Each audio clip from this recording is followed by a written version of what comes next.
मैया के मंदिरावा में जाऊं कैसे।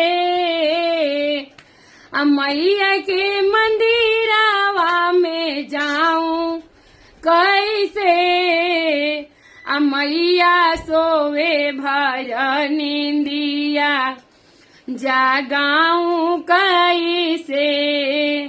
मैया सोवे भर निंदिया जागाऊं कैसे। मैया के मंदिरावा में जाऊं कैसे। मैया सोवे भर निंदिया जागाऊं कैसे। मैया सोवे भर निंदिया जागाऊं कैसे। मैया के माथे पे बिंदिया शोभे। मैया के माथे पे बिंदिया शोभे।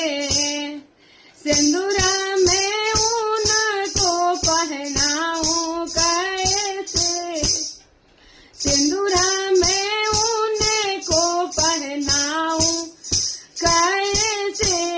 मैया सोई भर निंदिया जागाऊं कैसे। मैया सोई भर निंदिया जागाऊं कैसे। मैया के हाथों में मैया के हाथों में चूड़िया शोभे। मैया के पाँवों में पायल शोभे। मैया को बिछिया पहनाऊं कैसे। मैया सोई भर निंदिया जागाऊं कैसे।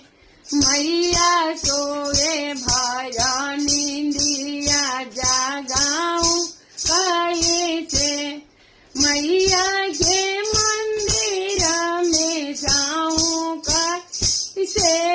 मैया सोए भर निंदिया जागा